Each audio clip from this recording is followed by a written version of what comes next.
would like to introduce you to today's speakers for our webinar titled Embracing Change, Virtual Stakeholder and Influencer Engagement.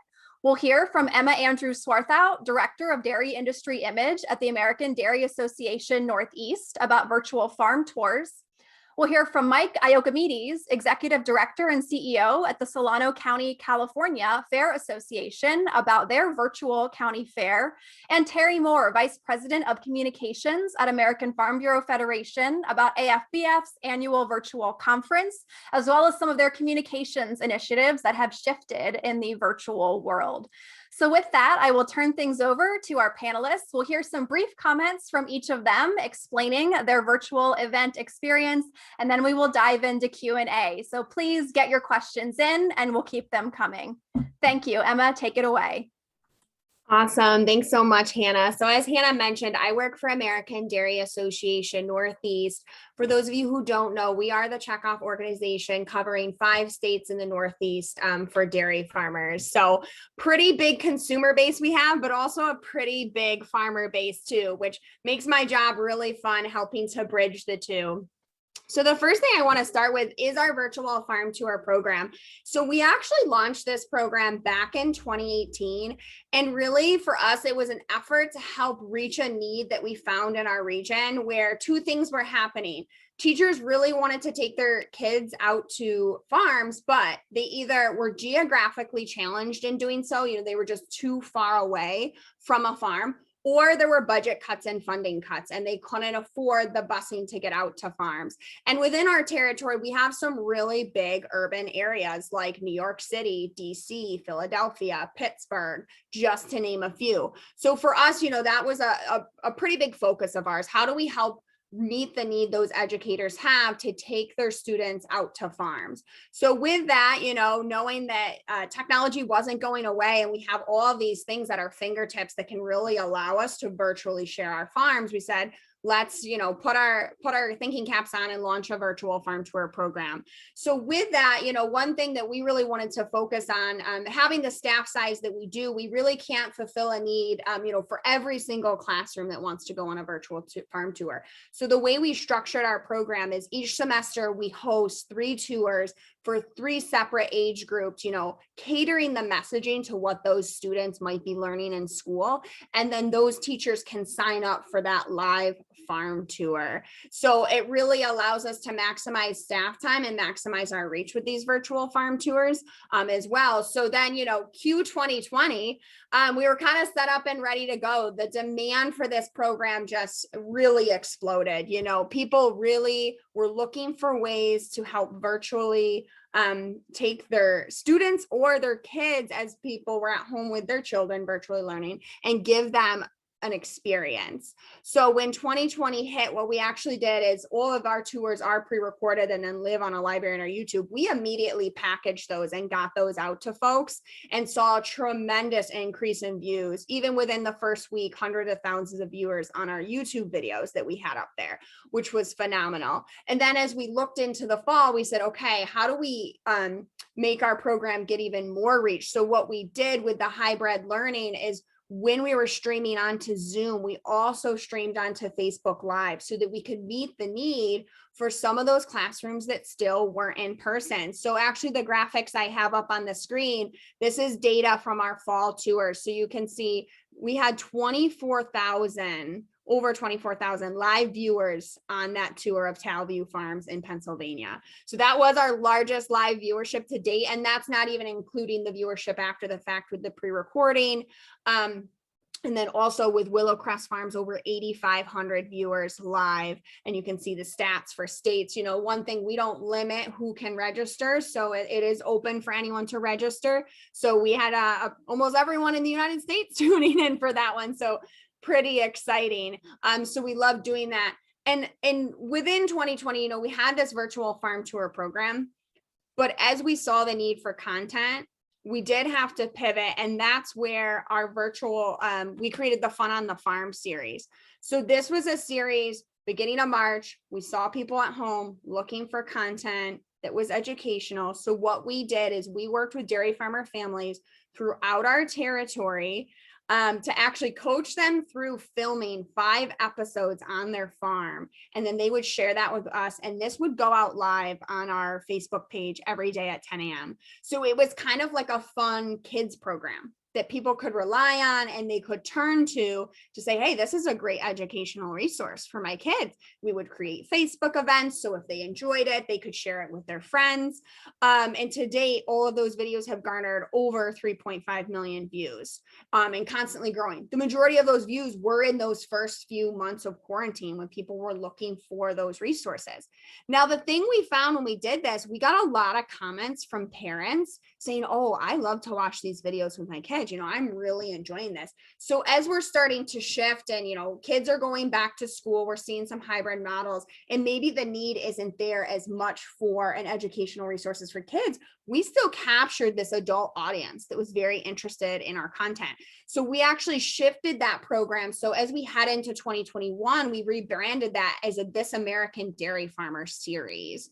And what that looks like, it's telling the stories of dairy farmers, that farmers are just like everyday consumers. They have lives too, they have interests, but their passion also lies with caring for the land and their animals. And we tell those stories. So that way we could keep that adult audience engaged as well that we had already captured through the Fun on the Farm series.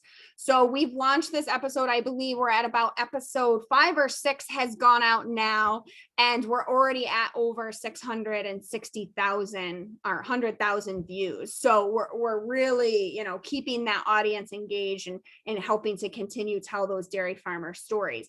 So those are just a few of the virtual programs I wanted to focus on today. But throughout, our programming at ADA, we did a lot of virtual programming, and it was great because we really set ourselves up for success having that virtual farm tour program already launched 2 years prior to really go into 2020 and say, whoa, what more can we do for people and what they need? So with that, I will be here obviously throughout the presentation and later for questions, but I'm actually going to pass it off to Mike.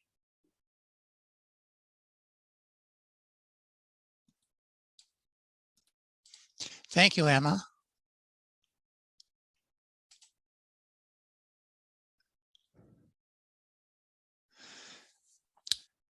Hello, everybody, and thank you for this opportunity to present this. I'm going to take a little bit different approach. One of the things that we've learned as we're progressing through what we call the change within the change. A year ago, we were one of the first fairs that fully programmed an online virtual fair. And as we're planning for another virtual fair this year, we've realized that things have changed and changed dramatically, even in the last year. And so I'm going to kind of take take a step back and take a larger view at things. So you can say this is pretty much this is me as I'm trying to get my feet underneath us as an organization. What are we doing? How are we doing it? How have things changed? Change can be scary. It can also be frustrating. It can be irritating. None of our crystal balls are real clear right now. But one of the things is change is not new. And one of the things that we've done is to look back and go, okay, how did other people in other times deal with change? And we didn't do a real deep dive, but just going back into the 20th century and saying, okay, 20th century, there were a lot of things that changed and changed rapidly. And one of the things we looked at was in only 65 years, 7 months and 3 days, people went from dreaming about flying. This is a picture of the Wright Brothers at Kitty Hawk on December 17th, 1903, to walking on the moon on July 20th, 1969. And the amazing thing and the important thing I think to remember is that not to discount any of the huge technological the just astonishing technological changes that the aerospace industry went through in those 65 years. The reality is you could have lived in those 65 years and never have set foot on an airplane. It probably impacted your life, but it impacted your life in a way that perhaps wasn't directly involved in your day-to-day activities. So we looked at and thought, well, what what we started calling impactful changes? What are things that are affecting our membership, our customer base, the people that we deal with, and the people that we serve? And we looked at TV sets in households, in American households. And we benchmarked at 1950, there were 9% of American households had TV sets. By 1955, it had gone over 64%. Pretty good, pretty significant increase. By 1960, it was 87 something percent, I think 87.1%. And that's one of the things that, as we look at these changes and as we're moving forward, we look at it and we go, probably the change in TV ownership, the impact that TV had on American households was probably greater to our consumers, to our memberships, than the very significant change in aerospace development and the development of the aerospace industry. Those of us that are in the event market, the event business, where we're dealing with large groups of people coming into our facilities, the change we have gone from in March of last year, shutting down completely, to now we're in what we call the change within a change, where we're reopening and we're looking at things and going, well, we're starting to reopen, but what are our customers' expectations going to be, and how are we going to take advantage of these situations? So again, we look back into the 20th century, into the 1960s. And I find as I get older, I listen to more and more of the music that my mother listened to, that I never would have listened to as a kid, but it's almost like comfort food to me. And one of the things that she listened to a lot was Burt Bacharach and Hal David. Hal David, they were famous for, I think they got an Academy Award for Butch Cassidy and the Sundance Kid, very much mid-century, 20th century music. Dionne Warwick recorded a lot of their music. And one of the lines that came from one of those songs was, "Something even non-believers can believe in." Well, change gives us the opportunity to reach a whole different market than we had in the past. For our virtual fair, we literally had people watching from out of state, and actually even from out of the country, that were attending and participating in our virtual fair. Obviously, that never would have happened if we weren't online. And I think even in the previous presentation, what Emma pointed out, there's a real power now to be able to offer things virtually. And as we move forward, we're seeing that opportunity that with this new technology, or even it really isn't that new technology, but with the technology that is available now, we have the opportunity to reach markets, segments of our markets that we had never had the opportunity to before. And change also nurtures creativity and discovery. And so you look back in the I think it was 1963, Bob Dylan releases an album, Freewheeling Bob Dylan. Fast forward to 2020, and there is a stage production that comes out that is based on his music. And unfortunately, this was a very successful stage production, first in London, but I think their opening was in early March of 2020 on Broadway. So they hit the pandemic, or the pandemic rather, hit them smack in the face. But one of the comments that we saw related to this particular production was that this is beyond a cover. And this is a comment that's attributed to Dylan, but I'm not sure, I couldn't find anything that verified it. But it's like uncovering and rewriting its essence through performance.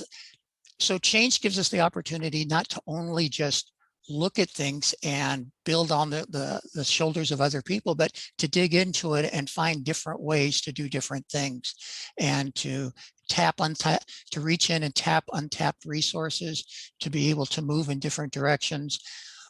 For our organization, like I said, we're struggling right now figuring out, what are our customer expectations going to be? What is, when people gather for large public gatherings, when they come to a fair, what are they going to be looking for? We've just recently, the CDC revised its regulations, or its guidelines on mask wearing, and people who have been vaccinated don't have quite as the restrictions that they had before. So if we get to the point where we can host a regular, what we call a traditional fair, and folks are showing up, I don't think that they're going to expect that everyone's going to be wearing masks. And I don't think social distancing is going to be something that moves forward as we move out of the pandemic. But are we going to have hand sanitizing stations at various locations? Are those expectations, what are the expectations of our customers going to be? Another thing that we looked at was the opportunity to compare to other things. And one thing that we looked at was, hey, after 9/11, there was a huge emphasis put on safety for our patrons. And at first it was we found our patrons were frustrated and irritated with bag checks and metal detectors and wand checks. And then it became something that was more commonplace. And now it's actually, we found 20 years later, people actually appreciate it to a certain extent, that they feel safer when they know going to a large public gathering that there's a level of security there that's there to protect them. And we're wondering, what elements of the pandemic are we going to be able to bring forward? What things are we going to be able to do that are going to enhance the experience of our patrons when they come for large public events, but also reassure them that we're being sensitive to their needs, sensitive to their security, sensitive to their health issues. And finally, this is just the end. This is the closing slide from our last year's virtual fair. Again, it was just something that we as an organization decided. Most of the surrounding fairs were canceling completely, perhaps only doing virtual livestock activities with our junior livestock auction or things like that. Our board decided we needed to be able to produce something that our folks were locked in their homes. They needed some sort of a recreation. We wanted to be able to provide that. We did that. It was very well received. Fast forward a year later, everybody's talking about Zoom fatigue or screen fatigue, and how are we going to do it, and what are the expectations going to be? And so as we formulate those things and try and figure out exactly how we're doing it, we're just going back to those benchmarks. What are we doing? What are we looking at? What are the changes that are going to be really impactful? And what are the things that our folks are going to look for? And how can we be creative and take advantage of these situations? So with that, I'll be around for any questions. If you need to have any, feel free to put them in the chat. Thank you. And I'm going to turn it over to Terri now. Thank you, Mike. I think it's definitely true that one of the themes folks are going to hear is about reimagining how we did things. For us, for our organization, I should say, there were certainly some silver linings in COVID, and I'll talk just a little bit about those. It starts with our annual convention. We took the approach of, we had two clear choices, as any of you likely know who hosted virtual events. You either do the minimum necessary to be able to say that you still did it virtually, or you try to knock it out of the park and swing open the barn doors and say, this is an opportunity to expose people who might not otherwise be exposed to our convention. And that's the approach that we took. So I'll start with some of the numbers to say that we're very, very pleased. We exceeded our goals with 8,300 attendees, 240 reporters.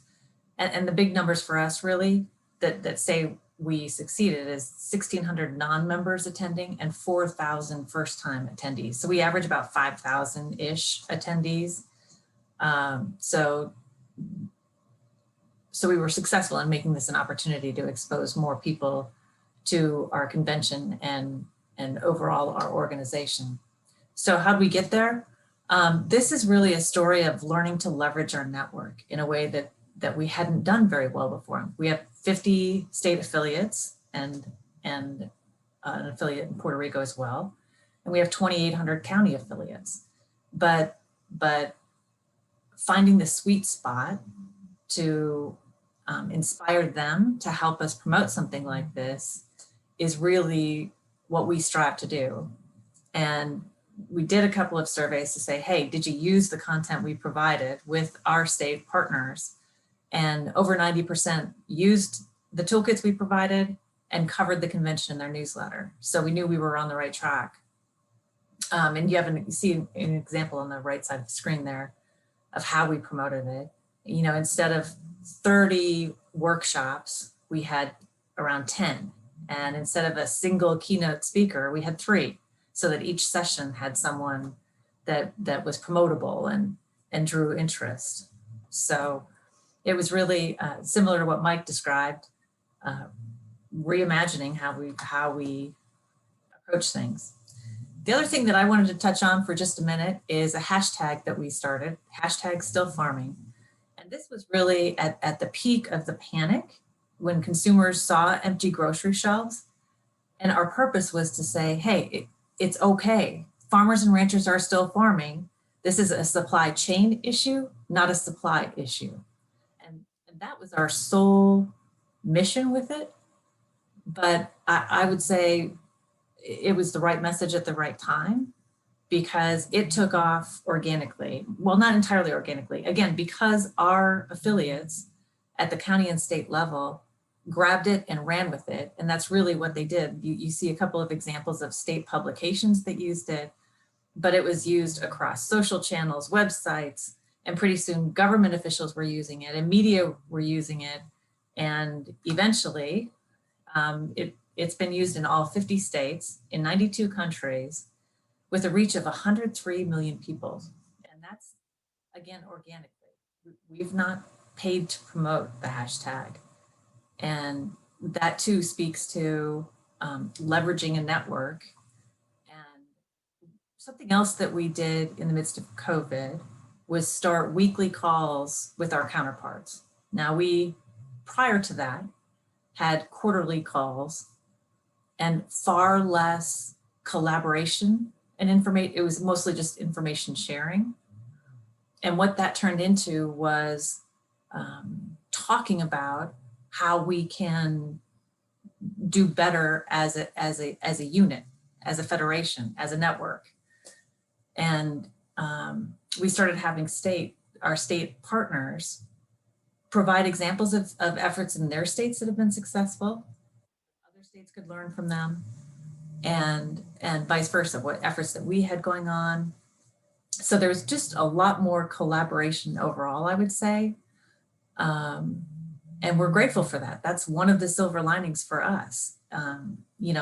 Shame on us if we didn't leverage our network well before, but we hope that to continue the pattern and not fall back into, a habit of not collaborating well.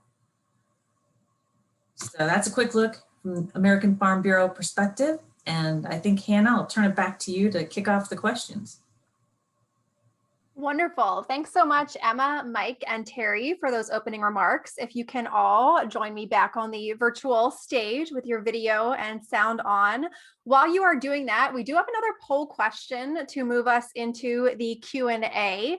So if we can pull that poll question up for the audience, we want to move things to the future. So we've talked about the past and all the struggles we've all navigated over the past year, but we, and I selfishly, really want to know, what are your thoughts about the future? Are you planning to incorporate virtual components into your events once things return to normal?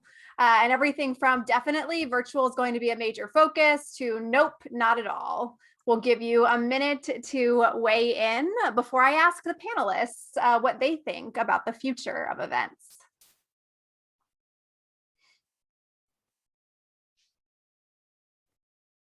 All right, it looks like we've hit kind of critical mass here. So the vast majority are saying yes, there will be some kind of virtual component, whether it's a major focus or a secondary focus to in-person. A couple are not sure, and nobody says no, there will be no virtual component at all. So it sounds like everyone on the line today is kind of on the same page that virtual stakeholder and influencer engagement is here to stay in one way or another, even when we can, and fingers crossed it's very soon, that we can all start to get together in person. So I want to hear what our panelists think about that.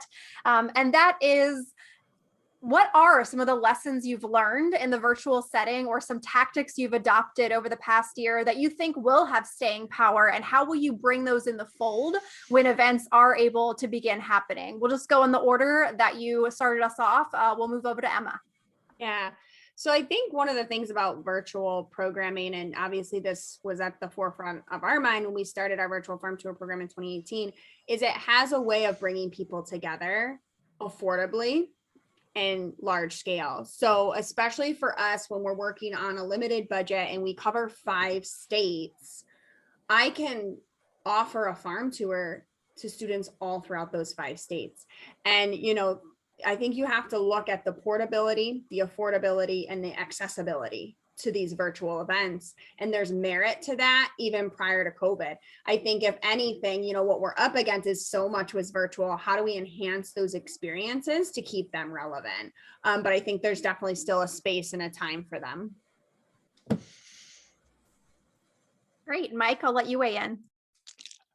Well, I kind of just want to echo everything that Emma just said. And from our perspective, in terms of on-site as an event management, one of the things that we're looking very strongly at and bringing infrastructure in to support it is live streaming. So that when we have concerts on site, it'll have the promoters will also have the opportunity to showcase that particular artist to the world, basically. So, and we see that probably we're trying to figure out how that also translates into other aspects of what we do. Probably every part of all of our, at least all of our sponsored, the Fair Association sponsored events will have some sort of a virtual component to it. We'll want to be able to maximize not only people who are physically at the event, but also, hey, can we broadcast this? We host an annual Youth Ag Day, which under normal circumstances, we have 3,000 third graders running around the fairgrounds, learning all about things ag. I can see, and one of the big selling points of that is we completely underwrite it. And so local schools don't have to worry about bus transportation or anything. Field trips have become almost something of the past for a lot of schools. We want to encourage the kids to be able to come and have a hands-on opportunity with the ag community. I can see where that parts of that would be easily translatable into a simultaneous virtual event. So I don't see it as an either or opportunity. I see it more as how do we integrate both aspects of it? Excellent. And Terri. I'll just add that I actually think 2022 is going to be more challenging than 2021 when it comes to navigating this, right? Going all virtual, well, heck, nobody's done it before. We've never done it before. So it's pretty, it was a completely new adventure. But finding that hybrid is much more complicated because we know we want to be in person, but we know we don't want to give up all the virtual elements. So how do you still inspire people to come in person and not just sit back and say, oh, I'll catch it virtually, but put enough virtually that you still draw some interest and are able to use it as a tool. So, and that, as Mike alluded to, so bringing in the equipment and the gear to be able to record or live stream is another layer of investment then on top of the cost of an in-person event. So those conversations are happening robustly already. And I think it will require some navigation. And that's exactly something I wanted to talk about, even just selfishly, as we think about summits in the future. I struggle a little bit with hybrid events and how you make it the best of both worlds for both your virtual and in-person attendees. How do you prioritize both of them? Because exactly how you just said, Terri, it's easy enough to throw all your chips in virtual or all your chips in person. How do you do both in a way that's effective? So I don't know that any of us have the answer, but I will throw that out to the three of you. Are there any thoughts behind that or any recommendations you have as we do look at 2022 in the future? How can we plan events that are really truly hybrid events and maximize the experience for both in-person and virtual participants? Anyone want to take a stab? Well, I'll take a shot at it. I think one of the, for an event center, one of the key components that, or call it a silver lining, I guess, from COVID is we've learned that human interaction is important, in-person human interaction. As wonderful as the technology is, what we're doing virtually doesn't always replace being in the same room with people and interacting with them, whether it's in a concert or a meeting or whatever. And I think that's, you build from that. You look at it and go, well, these are the strengths. Attending virtually is an option, but it isn't necessarily the preference. And I think if you structure it that way, or at least that's how I'm forecasting it, is that we found that we really need to be around other people, and we miss that we miss when we can't be around people. So we're going to move back to that type of a format, but to also offer as an alternative or a supplement, but not a replacement for. Yeah, I think that's right. I think we certainly heard loud and clear from our members that the networking part of what they enjoy about the convention. So when we're trying to draw people there, it's highlighting that, you know, don't miss out on the chance to network with fellow farmers and ranchers, and then deciding what percentage. Like, it's carefully choosing, I think, which parts you're going to take virtual, and then making the decision: is it going to be live, or are you going to offer it taped later? So I think all those, it's a mix of all of that, and for each event, that formula will be different. Yeah, and to piggyback off of what Terri just said, I think you really have to assess that based on the event, the audience, and the demographic, and what your goal outcome for your attendees is. So a perfect example we have is, you know, every year we work with a couple different blogger influencers to kind of promote dairy, emphasize dairy in their recipes, spread that awareness to their followers. We had to host that blogger tour completely virtual. But to Mike's point, people want to feel connected. So if you can figure out within a virtual event how to still feed that connectiveness, you can actually have a really positive experience. So what we did is all of the bloggers, and this obviously tied into the event well, cooked together. So they received the ingredients they needed to do a latte demo, a dinner demo, and there was this feeling of connectedness, even though we were virtual, because they were all working on the same project together, but virtually online with us. But that event lent itself well to that, you know, and going forward with an event like that, that could perform very well hybrid, because if you're all gathering around the same activity, whether we're streaming some people in and posting them up on a screen and some people are in person, they can still have that shared connectedness in what they're doing. But I think it's going to be a case by case going forward. You're going to have to assess the event and see what makes sense for it. We're going to jump into the Q&A box here. So again, attendees, please keep your questions coming in the Q&A box, and you can also give ones a thumbs up that you want to make sure float to the top. This was on my list, and it's come up twice here in the Q&A box. And part of the work of the Alliance is monitoring activist organizations, disruptors who might see these type of an event as something they can take advantage of, try to infiltrate and get into, and maybe it's potentially easier for them to do that in a virtual setting. So I'm curious to hear from each of you. Did you have any issues with adversary voices in your virtual events, and did you take any steps to prevent them, and anything on that aspect? So we'll start with you, Emma. Yeah, so I think that's always important, and it is at the forefront of our mind. We have an individual on our staff that is one of her full-time jobs, is crisis and issues. So we're always prepared on the back end to handle that. Knock on wood, we have not had anybody hijack any of our virtual events to date. However, we build in that security. So when you're streaming onto Facebook Live, all of your security measures that you set on that Facebook page are going to apply. So if you have a bans words filter, any of that, those comments from really negative folks aren't even going to show up if you set yourself up for success in that way. And then for those logging on via Zoom, they do have to register. They have to provide their information to us, and then it's hosted in a webinar format. So there is no chat box for them to hijack. So on the back end, our tech group is just ready to disenable the Q&A if in the event someone continued to make inappropriate comments. So I think just looking at your event, saying where are areas of potential weakness if this were to happen, and what's our response to that, and you should be fine. And Mike, anything to add? I'm also curious if you ever had any kind of in-person activist issues at your fair, because we know county fairs can be a target. Yes. Well, first, I agree with everything that Emma just said. And yes, we have free speech zones that we set up that allow for organized dissent. And we follow those guidelines too. Primarily, it is exactly just what Emma just said. It's in the pre-planning of the event, and you want to make sure that you put in the safeguards. again, being cognizant and sensitive to everybody's right to their opinion and their right to voice that opinion. On the other hand, you don't want it to cross the line where it disrupts the event for everybody else that's participating in it.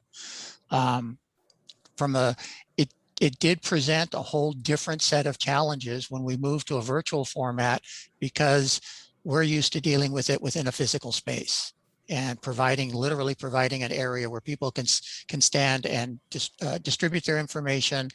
One of the things that, not just with county fairs, we are one of the last county fairs in our area that still hosts gun shows. And so with gun shows, there's also a propensity for differing opinions. But we've never, when we went to a virtual fair format, we had to come up with many of the same sort of safeguards that Emma talked about. Terri, anything to add? Not a lot. We didn't have an issue with that with our convention. You know, I saw the comment in the chat about manually approving registration. Well, that's fine for a smaller event. We obviously couldn't do that with 8,300. But to some degree, I do think that you just have to be ready to have thick skin and deal with that just like you do on your social media channels. And we did have open chat in several of our workshops, and it went fine. We were monitoring it, of course, but yeah, no issues. I will shamelessly self-promote. The Alliance does have resources for both in-person, and last year we updated for virtual events for security considerations. So similar to some of the comments I saw making in the chat as well, and other recommendations. So if you're a member, you should have access to that. If you're not a member, we'd love to talk with you about that and get you that resource if you are planning events, especially as we move back into in-person, maybe need to dust off some of those recommendations we haven't used in a while. Yeah, and I'll kudos that, because we do use your resources for a lot of our planning and prep. Awesome. So there's a question specifically for Emma mentioning the coaching that you did for farmers to shoot their own videos. As we all know, farmers are some of the most powerful voices we have. And again, we'll have some sessions on that in the virtual summit as well. But sometimes, and as this questioner is pointing out, they can be a little hesitant to dive into this.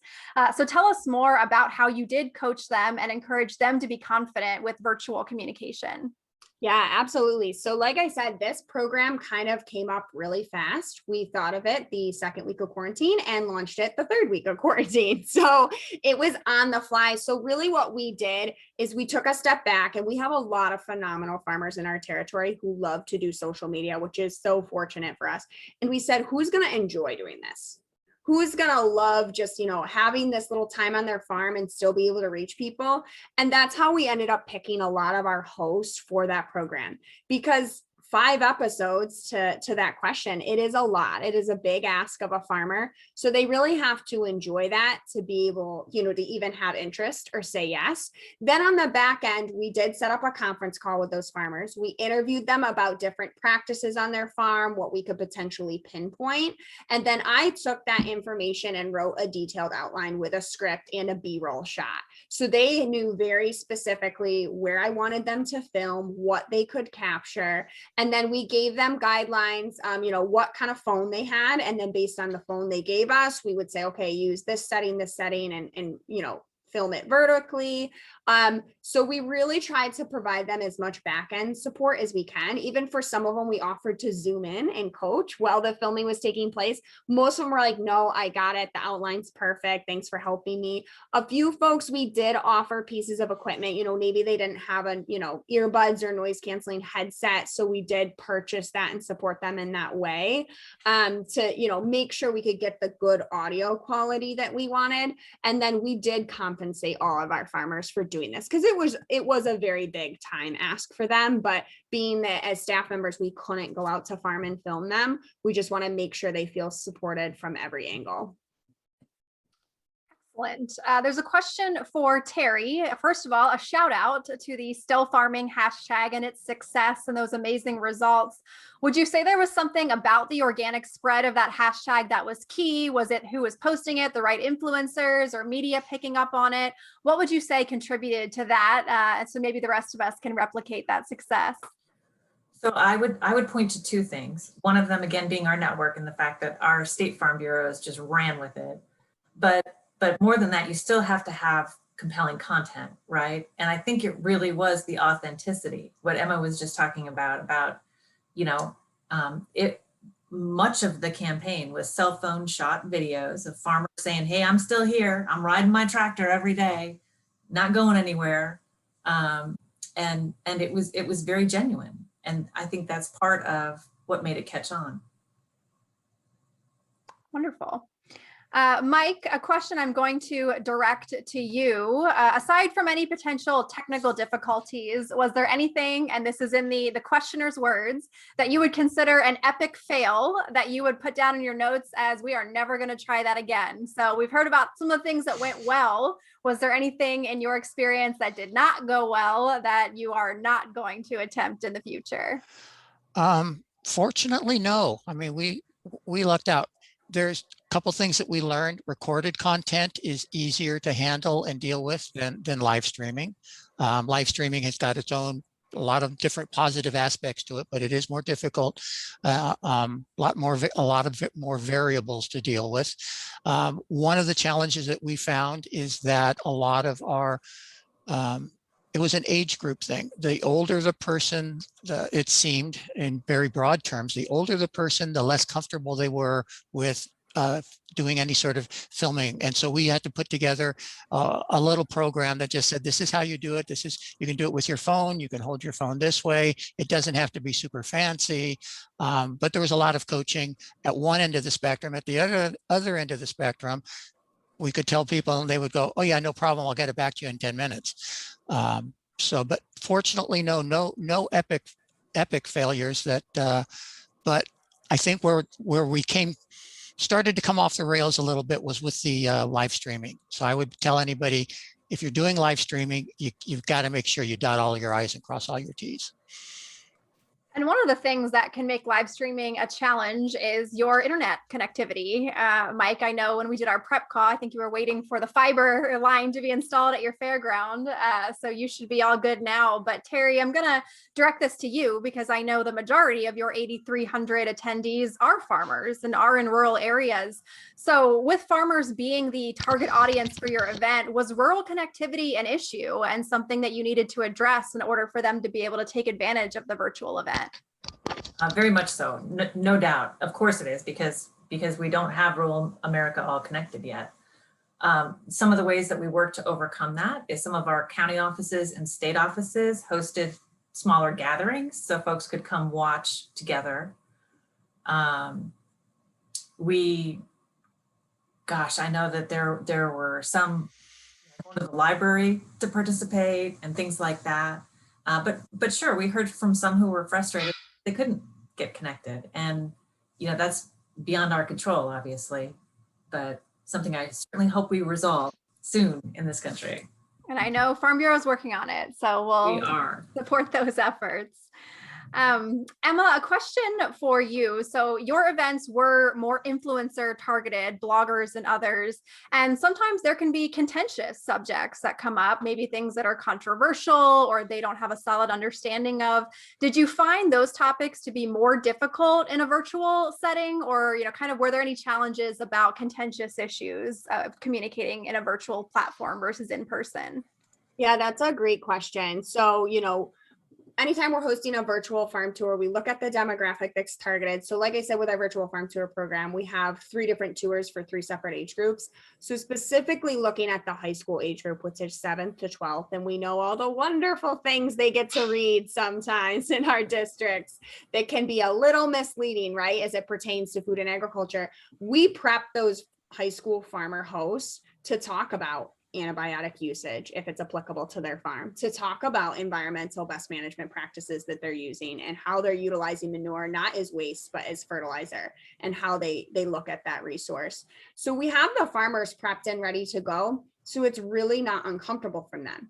Now, if you transition all the way to the other side and you look at those pre-K 3rd grade tours, they want to know why mommy's not with the baby, right? That's the question we get. And so I prep our farmers for that question. Hey, here's just a very simple way that you can word that question and bring it back a step to say, you're not humanizing those cows. We separate the cow from the calf because X, Y, and Z. So I think, it goes into that pre-planning and that prep. Now with the bloggers, that was a more intimate tour of just 12 bloggers with one farmer. So I prepped the farmer that they're going to be able to verbally ask you questions. It's a controlled audience, but they have that ability. And I think, it went smoothly and we didn't have any issues because it was a dialogue format in that moment. And they felt a level of trust with our host farmer because they felt like they almost knew her with the way that we set up that tour. So I think a lot of it goes to pre-prep, just making sure your farmers are comfortable, set them up and say, hey, these are the questions we usually get. I guarantee they're going to come through, and just make sure they're comfortable answering them. And usually we haven't had any problems. Terri, there's a question here about the still farming hashtag and, applauding the positive effort there, but there were some supply chain issues, certainly, that we were addressing, whether it was difficulty getting animals processed on the animal ag side or produce being wasted because of processing facility difficulties. So the question here is, how can we reduce that waste in the future? And I'm also curious, did you get any pushback to the hashtag of people saying, there are some challenges here, and any feeling that needed to be addressed? Were there any of those kind of reactions to the hashtag?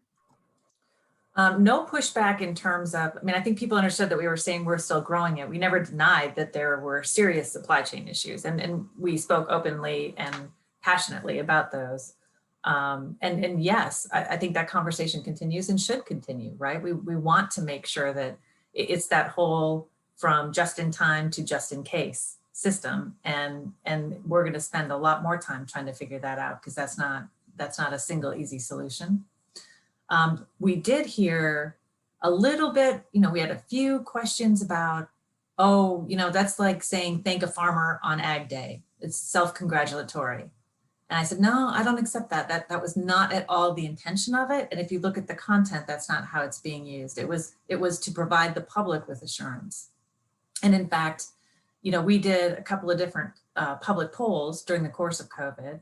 And you all know that trust in farmers is incredibly high, but it actually ticked up during COVID. So even when people were reading about milk being disposed of and animals being euthanized, they understood it. I feel like agriculture as a whole did a pretty good job helping people understand why that was happening. Yeah, I think that's a great example of an obstacle into an opportunity that, yes, we faced a lot of challenges, but the way we reacted to them really enhanced public trust. And now it puts us in an excellent position to talk about some of these contentious issues and how we are continuously improving. So a great example of a hurdle that maybe we can now use as a platform. I'm going to ask each of you this question. I think all of you touched on one of the silver linings of virtual is being able to reach a broader audience. So tell us about how you promoted your events, your farm tours, the opportunities to engage. How did you get the word out about those to the right audiences? Mike, we'll start with you. You are on mute. Derek, thank you. Last year was really just a seat of the pants sort of approach for us. There was no guidebook as to how to do what we did, but we primarily focused on social media.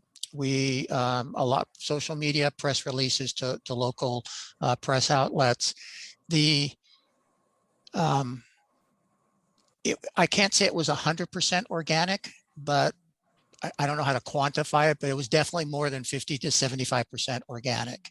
One of the things that we had going for us is that we were the only fair in our surrounding area that was taking this approach. And so we did get a lot of media coverage just because of that.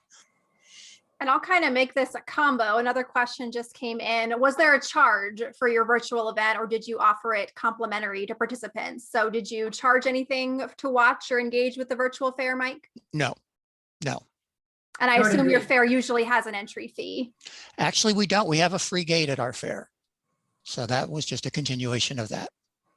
Maybe a difference in California versus the East Coast. Well, Emma, we're kind of unique that with a free gate. So no, it's the same out here. Perfect. Emma, we'll go to you. Tell us about how you got the right people, either watching your videos or actually attending, and was there any kind of fee? Yeah. So all of our virtual events are completely free. And that's how we've designed the school age tours. So free resource to educators and students alike. And we kind of look at it in three ways. We create our assets. So a set of media assets, news release, those type of things. Then we look at the audiences and the avenues to reach them. So we usually do social media, traditional media, and then utilize our farmers to get the information out for us, encourage their local districts to sign up. And then we send the deliverables to them. So kind of that 3-step process. But I would say, to Mike's point, social media has been our biggest friend because you can really target the audience you want. So we'll create a Facebook event, but then when we create an ad of that event, we target it to folks who are interested in farming, have young kids at home, are teachers. So we kind of will pick our demographic based off of who we're trying to reach. And we've had a lot of success with that. That's usually where we'll spend our promotional dollars on promoting. And then within the industry, because farmers do get really passionate about saying, oh, I can't host a farm tour, but I can have my local school district sign up for this. And then I did see a question in the Q&A there. We do partner with Ag in the Classroom, 4-H, FFA advisors, ag teachers. I'll get it out to the contacts within our 5 states and say, hey, if you can send this to your listserv, I'd really appreciate it. And they really are great about helping us to amplify that message and getting the resources out to those folks as well. Awesome. That question came from an FFA leader, so I'm sure yes was the right answer. So glad to hear that. And Terri, tell us about your promotional efforts. And I know you guys did make the event complimentary, which was a big choice. So tell us about that. It was. I'm not going to lie. There was a raging debate about it. Definitely differing opinions. We usually do have a registration fee. It's not a big one like some conferences, like $100. But we did decide to make it free. And the debate was, well, when things are free, there's no skin in the game. So they may register, but they won't show up, is the risk. And that didn't turn out to be the case for us. So I'm glad we stuck to our guns on making it free. But of course, now that decision has to be made again for 2022. Was this a one-time free, or is the virtual component always going to be free? And those discussions continue. And how did you promote the event? Oh, right. Sorry. We did put some dollars behind convention promotion for digital campaign and email campaign to reach beyond our usual attendees. Great. We're coming up to the end of our questions in the Q&A, but we've still got time. So now is your chance to pick the brains of these folks. So keep your questions coming. One that I'm curious to hear about is, what is the most surprising reaction or piece of feedback you've gotten to a virtual event? Something that maybe you didn't expect. Does anyone have something come to mind that you've heard from an attendee that took you by surprise? I see Emma nodding, so we'll start with Emma. I do. So it's funny, I grew up on a dairy farm. I still help on that dairy farm. And I, of course, so I'm so passionate. I'm like, get me out to a farm. My favorite day in the office is if I get out to go to a farm. And so, when we launched the virtual farm tour program, one of the comments from a lot of our farmers were, well, it just doesn't beat an in-person tour, getting out there, smelling the smells, touching the cows. Every semester, without fail, I have educators fill out our survey and say, my students love this because they got to experience the farm without the smell. And it took me by surprise because, for me, that's nostalgic. I'm like, oh, I just love it. I love the smell. This is like home. And so I think that's eye-opening. That was something for me to step back and say, hey, everybody has different preferences in the way in which they want to interact with things. If I can provide students with a better experience because they're not plugging their nose the whole time, so they're actually paying attention, that's great. So that one took me by surprise. I was not expecting that. So it's just interesting to see people's thoughts on different things. Yeah, it doesn't faze us anymore. We're nose blind, I guess. Terri or Mike, any surprising reactions? I don't know about surprising for me. But I will say, and there's a comment in the chat about it too. Thank you. Lots of reaction to President Duvall's opening remarks, and I will say this. I mean, we hired a video vendor to do that well, the 2-camera shoot and the whole thing, and it paid off because everybody said he was in my living room with me. Like I was right there channeling with him, and he spoke to my heart, and I think part of the way you generate that, I mean, his own authenticity, obviously, but really creating the right video effects to present that field. I think for us, the probably the biggest surprise was the positive reaction to what we were presenting and how we were presenting it. Again, this a year ago. How familiar and comfortable we've all gotten with Zoom in the last year. We have to go back and remember that a year ago we were all still trying to figure out how to do it and how is this going to work, and we had no idea what the reaction was going to be, and the reaction was very positive. Part of it was, I believe, because everybody was still in quarantine and they were desperate to connect with other people and to participate in some sort of what we're, like you started off, Hannah, with what we're going to call normal or pre-pandemic. But that was probably the most surprising, was just the emotional response. That thank you for doing this. We really need this. At least gave us some sort of sense of the summer. That was the one thing, the comment that kept coming through. People benchmark county fairs with summertime. It's like part of baseball and 4th of July and everything else. And to them, it's like, this is one of the few things that told us we're out. School is out, even though it's been out for 3 months. But now it's summertime, and we can barbecue with our family, but at least now we can pretend that we're with other people.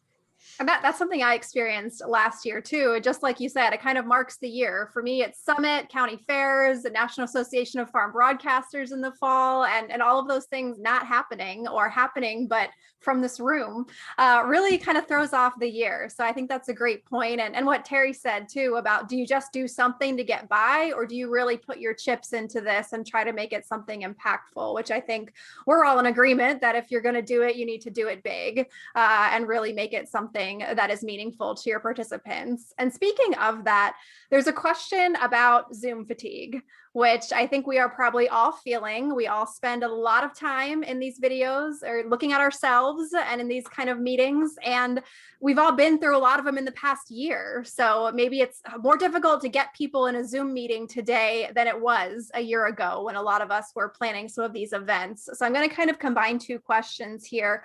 Where do you feel like your event fell on that spectrum of Zoom fatigue? And then how do we innovate and get around that? How do we get people to keep showing up for virtual meetings when we're competing with so much else, and even when people start going back to in person? Anyone want to start us off with that? Well, I'll just mention that we know people love to be engaged, right? They don't want to sit and watch. You know, certainly we have to think about conversations more than speeches or presentations that are single person presentations. I think you have to, at a minimum, let them engage via questions or a chat box or something. But even in breakout rooms, you know, that's becoming a much stronger trend now of networking via breakout rooms, etc. And then just not letting the content quality fall down in general. You know, if it's a regular occurring thing and it becomes just like, oh, what are we going to do for it this time? You know, there's no way you'll hold an audience. Yeah, I think it's really important to Terri's point, keep people engaged. I think one of the benefits to our virtual farm tours is it is one-way screen sharing. So they get to view the farmer, and it's almost like watching an interactive movie. So, you know, you don't have to worry how you look or if you're on mute, right? Because it's webinar feature. But with that, we still use the poll features. We still work with farmers to come up with fun ways to make it engaging. So farmer Stacy counted 10 milk jugs to say our cows produce 10 gallons of milk a day, right? So there's that visual interactive piece. And I think that's important. And then, like I said, with like some of our blogger pieces, we delivered the food they were going to be cooking to their home. So they're getting excited. They're doing unboxings on Instagram and they're like getting hyped for this virtual event. And then I think, you know, as we look down the road, you know, Zoom fatigue is real, but if you take a step back in the way people engage virtually, look at the gaming industry. That's a virtual platform that's just booming and growing. It's not going away. I know from a Dairy Checkoff standpoint, that's how we're looking to reach Gen Z. We have partnerships with Minecraft influencers. So sometimes we can just say, hey, somebody's already out there doing this and doing this well. How do kids sit for hours and game? What is it about gaming? And I think it's that interactive choose your own journey piece. So I think down the road, as we look at our virtual farm tour program and harnessing that content we already have created, is it live or is it an interactive video that they can choose their own way around the farm? You know, so just looking at things that way, and just don't get comfortable and always be willing to make changes. We had 24,000 students on a farm tour. That's great, but we can do better. How can we reach them better? So just, you know, keep pushing and trying to do best by our farmers is what we're always looking to do. Yeah, I would just echo what everybody else has said. I mean, I think one of the comments that we got that I found interesting is that watching the fair virtually was something that they could do at their leisure, and it provided more flexibility. And so I think what people have found is that, and again, this is probably something that's more generational. The younger you get in the age groups, the more that the more comfortable they are with the technology, the easier it is for them to be in a Zoom meeting and then doing 2 or 3 other things. So this concept of that you have to sit in front of the screen and that captures 100% of your attention and 100% of your time is probably not what the majority of our market is doing. They're looking at it. They like the fact that they could tune into the fair for a while. They didn't like what was necessarily broadcasting then. They'd go off and they'd look at something else. They'd come back. Whereas, that was a comment. I didn't have to come to the fair and devote an entire day to it. I could come all 4 days and just pick bits and pieces and do it while I'm making dinner or while I'm getting the kids ready for doing this or whatever. So it affords that flexibility is, I think, something that we're going to want to capitalize on moving forward. That's a good point, and I'll reiterate that or reinforce that with noting that we recorded our sessions too and had them available to registrants for a period of time. I can't remember, 60 days maybe. And there were a lot of views post-convention. So that's something good to keep in mind. And Terri, there's a question for you as well. You mentioned having a lot of first-time attendees. Have you done any surveys with them? Do you have any sense of whether they're going to come back? And I will add on to that question. Do you think they'll come back in person or only tune in virtually? TBD. I don't know the answer to that. We're trying to be very careful about our outreach to them. What we did is we broke down the list of first-time attendees and non-members by state, and then really our state farm bureaus and county farm bureaus are the first line of engagement with members. So turning it over to them to reach out to those folks and say, hey, come join us. But we do have the ability to communicate with them now, which is a beautiful thing and something we definitely don't want to abuse. So we're trying to be very careful and strategic in how we do that. That's something we're wondering too about Summit. So you'll see that question in the survey for this year's virtual summit is, are you going to come back? And if so, in person? Because we have the same thing, a lot of new first-time attendees. So like you said, Terri, I think 2022 will really be the year that answers those kind of questions, is what are these events going to look like and who's coming and how do you join virtually and all of those burning questions. So I have one more really great question in the Q&A box. I haven't been ignoring it. I've been saving it for last because I think it's a good wrap-up question. But while our panelists are answering, this is your last call. So if you have any other burning questions, please get them in. But the question here is, can each of you give us a story of, if I knew then what I know now, a hard lesson you learned through your virtual events? So what did you learn that you're going to apply to your events in the future, and kind of tell us about that experience? Emma, we'll start with you. Yeah. Put your phone on do not disturb. So important and so minor. But yeah, it will just completely cut out your audio and video, you know, if you're live streaming from a farm tour. So that's just very tactical. So keep that in your back pocket if you're going live. But also, you know, don't feel like it has to be perfect off the bat, especially if you're live streaming in real time. A lot of consumer data shows that people like that raw, unedited, transparent content. So that's the beauty of live video and why we really push for, in the farm tour aspect, go live record it and post it after the fact, but promote that live feature. I remember when I was launching the virtual farm tour, I wanted everything to be perfect. And it was taking me forever. And finally my boss was like, just go do one. So that's what I did. I said, Dad, we're going to just do one. And we just did one classroom, went live. Looking back, it was not a beautiful farm tour that we have now, but like, if you don't just get out of your comfort zone and do it, you can be in the planning stages forever. So find a really good community that's going to give you that really good feedback, that's a safe space to kind of soft launch and then go big with whatever you're doing. And I will say that worked well for the virtual farm tour format. If we're talking conferences, things are going to look different, but. Awesome. And Mike. Yeah, I think that that's the most important point, is that we're to a certain extent, we're all trailblazers right now. And it's important to remember that. And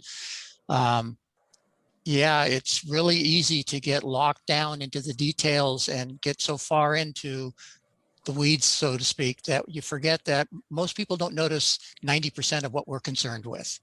As long as you put your heart into it, and I think people really respond to the fact that they can see that the emotional investment there. I think that's probably the most important part of it, did you give it a good try? Did you do what you say you were going to do?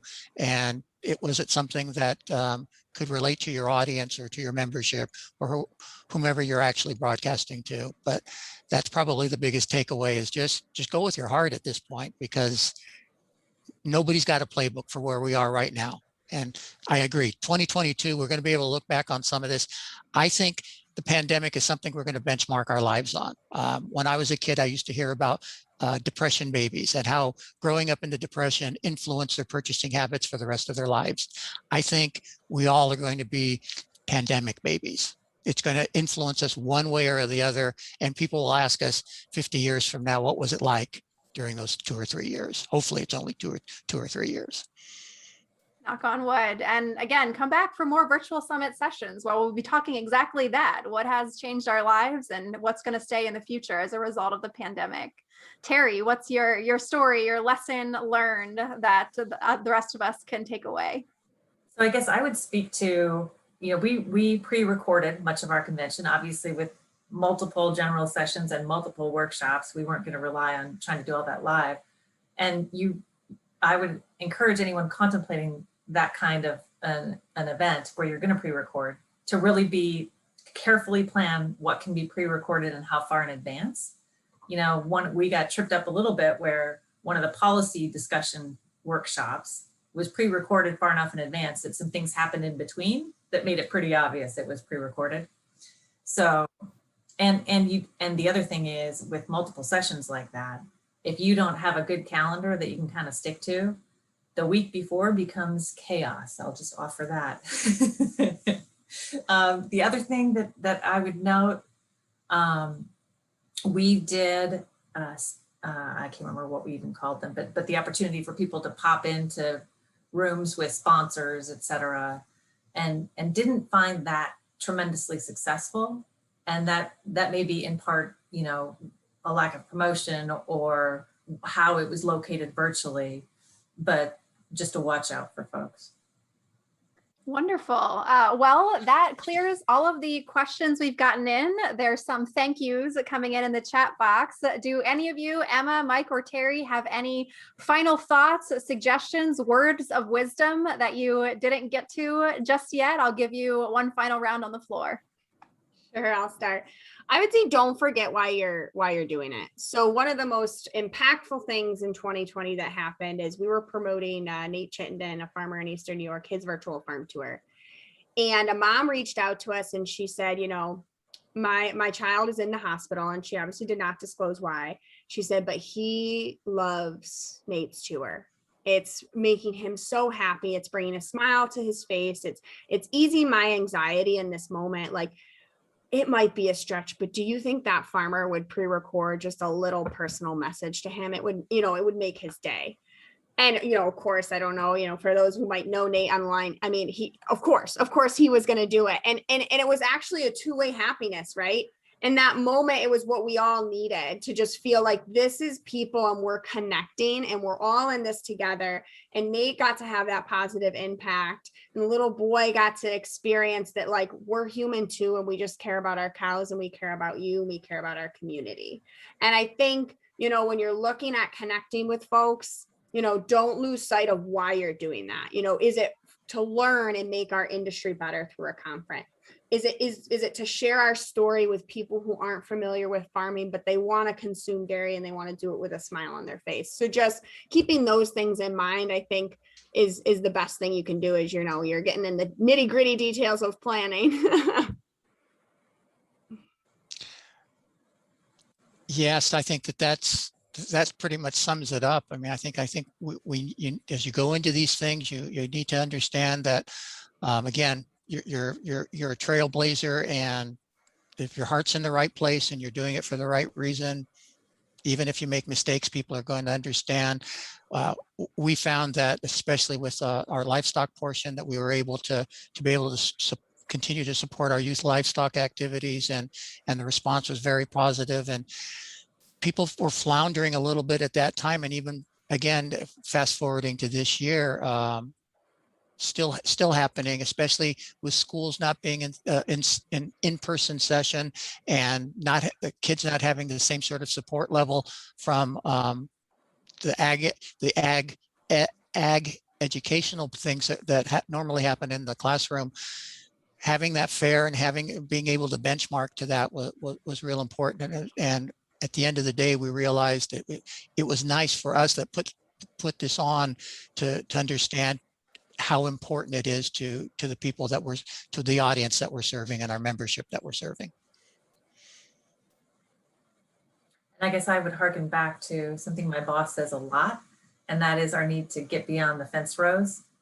And, you know, while our target for convention, for example, yes, was farmers and ranchers, but it was also food system and suppliers and the folks who we want to have a better understanding of agriculture. And that is incumbent upon us. And there's so much potential and so much opportunity if we engage correctly. So I would just encourage everybody to keep trying all the things we're talking about. Wonderful. I wasn't expecting to get a little bit emotional during the virtual events panel, but you guys really, brought it home. Ultimately, it's about connecting. It's about people. And I think it shows the resilience of the agriculture community that we've found ways to continue to do that, even in the challenging circumstances. So thank you so much, Emma, Mike, and Terri. This has been a wonderful discussion. A lot of great comments from our attendees in the chat as well. So thank you, everyone.